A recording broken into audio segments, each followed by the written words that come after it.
हमारे सभी दर्शकों को सादर प्रणाम। जय श्री कृष्ण। आज हम कुंडली मिलान से संबंधित एक योग के बारे में चर्चा करेंगे। जब भी कुंडली मिलान करते हैं तो उसमें बहुत सारी बातें देखनी होती है। आज एक छोटे से विषय पर चर्चा करेंगे।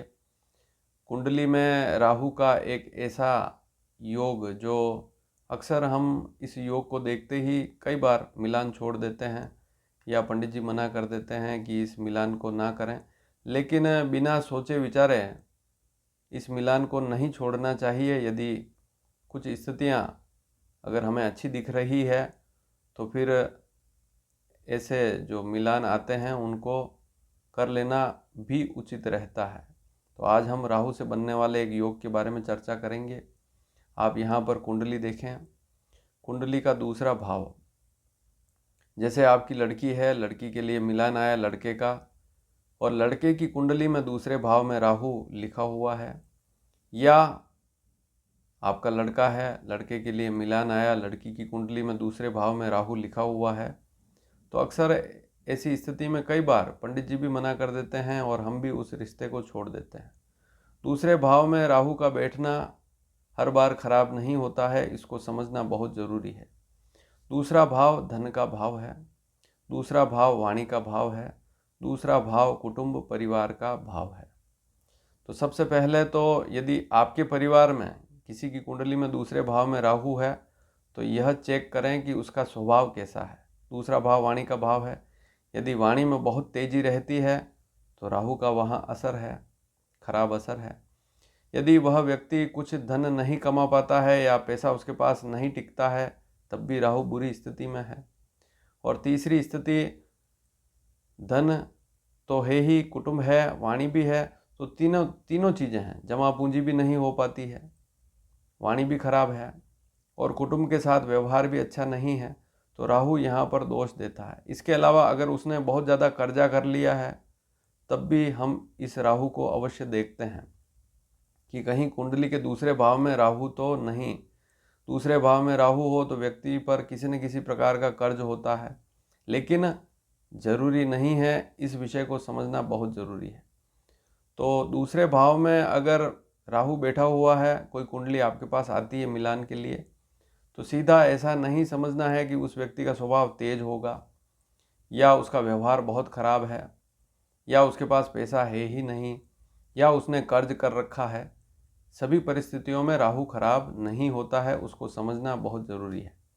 तो यहाँ पर सबसे बड़ी बात तो यह देखनी है कि राहु यदि कुंडली के दूसरे भाव में है, लेकिन एक बात जरूर ध्यान में रखें कि विंशोत्तरी जो महादशा है वह यदि राहु की चल रही है या राहु की आने वाली है तो फिर भी स्थिति खराब हो सकती है। वहाँ उस व्यक्ति के व्यवहार को समझना भी बहुत ज़रूरी है। तो मिलान कर रहे हैं तो उस व्यक्ति से 2-4 बार बातचीत करें, उसका व्यवहार जरूर उसका आकलन करें कि व्यक्ति का स्वभाव कहीं तेज तो नहीं। और दूसरी बात, परिवार की स्थिति से भी पता लग जाएगा कि परिवार की आर्थिक स्थिति कैसी है। राहु यदि दूसरे भाव में है तो उस व्यक्ति का परिवार जो होगा आर्थिक रूप से कमज़ोर होगा यदि राहु बुरी स्थिति में है। यदि संपन्न है तो केवल वाणी पर ध्यान देना है, व्यक्ति की वाणी कैसी है। लेकिन सबसे बड़ी बात, राहु की यदि महादशा लगने वाली है या राहु की महादशा उस व्यक्ति को चल रही है तो समस्या ज़्यादा रहती है। यदि पूरे जीवन काल में कभी भी राहु की दशा नहीं लगने वाली है या राहु की दशा निकल चुकी है तो फिर समस्या उतनी बड़ी नहीं होती है। इस बात को समझना भी बहुत ज़रूरी है। हाँ, छोटी छोटी राहु की अंतर्दशाएं ज़रूर आती है, उसमें स्वभाव में थोड़ी सी तेज़ी ज़रूर रहती है, लेकिन कोई बड़ी समस्या वाली बात नहीं है। अब एक बात और समझें, सबसे महत्वपूर्ण बात, कुंडली का जो दूसरा भाव है उसमें आप यह देखें कि वहाँ पर क्या राशि लिखी हुई है और उसका स्वामी कौन सा ग्रह है। ये सबसे महत्वपूर्ण है। दूसरे भाव में राहु का बैठना हमेशा खराब नहीं होता है, क्योंकि दूसरे भाव का स्वामी कौन है उसको देखना भी बहुत ज़रूरी है। तो सबसे पहले आप यह भी देखें कि दूसरे भाव में क्या राशि उस व्यक्ति की कुंडली में लिखी हुई है। यदि उस व्यक्ति की कुंडली में दूसरे भाव में जो राशि लिखी हुई है उसका स्वामी यदि मित्र राशि पर हो तो कोई समस्या वाली बात ही नहीं है। जैसे मेष राशि का स्वामी मंगल है। मेष और वृश्चिक राशि का स्वामी कौन सा ग्रह? मंगल। मिथुन और कन्या का स्वामी बुध ग्रह है। वृषभ और तुला का स्वामी शुक्र ग्रह है। धनु और मीन का गुरु है। कर्क राशि का चंद्रमा है। सिंह राशि का सूर्य है। मकर और कुंभ का स्वामी शनि है। तो अब यहाँ पर दो स्थितियाँ होती है, गुरु, मंगल, सूर्य और चंद्रमा, ये चारों आपस में मित्र हैं, तो इनकी राशियाँ भी आपस में मित्र हुई।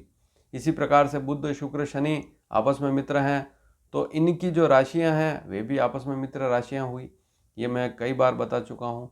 सूर्य और बुध आपस में मित्र हैं, इस बात को समझना बहुत ज़रूरी है। सूर्य और बुध आपस में मित्र हैं, तो सूर्य बुध की राशि पर है तो कोई समस्या वाली बात नहीं। शनि और गुरु आपस में इतने बड़े शत्रु नहीं हैं, बल्कि सम हैं। शुक्र और मंगल भी आपस में शत्रु नहीं है, इस बात को समझना भी बहुत ज़रूरी है। तो दूसरे भाव में यह देखें, जैसे मान लीजिए दूसरे भाव में 9 का अंक लिखा हुआ है, धनु राशि दूसरे भाव में लिखी हुई है और दूसरे भाव में राहु नीच राशि पर बैठा हुआ है, और राहु की दशा है तो व्यक्ति का स्वभाव तेज होगा, और राहु की दशा नहीं है तो व्यक्ति का स्वभाव तेज जरूर होगा, लेकिन उतना तेज नहीं होगा, स्वभाव उतना बुरा नहीं होगा। अब इसमें यह देखना है कि दूसरे भाव में अगर धनु राशि है तो गुरु को देखें। गुरु यदि मित्र राशि पर है कुंडली में, जैसे मान लीजिए किसी व्यक्ति की वृश्चिक लग्न की कुंडली है तो दूसरे भाव में 9 का अंक लिखा हुआ होगा, लग्न में 8 का अंक लिखा हुआ होगा, और दशम भाव में 5 का अंक लिखा हुआ होगा। और गुरु यदि दशम भाव में बैठा हुआ है सिंह राशि पर, तो ऐसी स्थिति में गुरु मित्र राशि पर, सूर्य की राशि पर होने के कारण दूसरे भाव के बुरे प्रभाव कम मिलते हैं। तो दोनों स्थितियां देखनी बहुत ज़रूरी है। दूसरे भाव का कारक भी गुरु है, इस बात को समझना भी बहुत ज़रूरी है। तो कुंडली में दूसरे भाव में राहु है, लेकिन दूसरे भाव का कारक गुरु की स्थिति कुंडली में बहुत अच्छी है, 6ठे 8वें 12वें भाव में नहीं है और शत्रु राशि पर नहीं है, गुरु अच्छी स्थिति में है। तो राहु दूसरे भाव में होकर भी वहाँ पर राहु के उतने बुरे फल नहीं मिलते हैं, क्योंकि गुरु अच्छी स्थिति में। और दूसरी बात, दूसरे भाव का स्वामी कौन सा ग्रह है? दूसरे भाव में कोई भी राशि हो सकती है, उसका स्वामी अगर कुंडली में मित्र राशि पर बैठा हुआ है तब भी व्यक्ति की आर्थिक स्थिति बुरी नहीं होती है, इस बात को समझना बहुत ज़रूरी है। तो ये छोटी सी जानकारी है। और दूसरे भाव में एक बात और है कि यदि राहु शत्रु राशि पर है, जैसे 9 नंबर, 1 नंबर, 5 नंबर, जैसे मेष राशि, सिंह राशि, धनु राशि, अग्नि तत्व की राशि पर है, तो थोड़ी सी समस्या ज़्यादा रहती है। तो वहाँ पर उसकी दशा भी देखें, राहु की दशा तो नहीं, और दूसरा उस व्यक्ति से 2-4 बार बात अवश्य करें, उसका स्वभाव अवश्य देखें। और परिवार में आप मिलेंगे, परिवार को देखेंगे तो आर्थिक स्थिति तो आपके सामने आ जाएगी, उसका घर देखेंगे, सारी स्थितियाँ आपके सामने क्लियर हो जाएगी।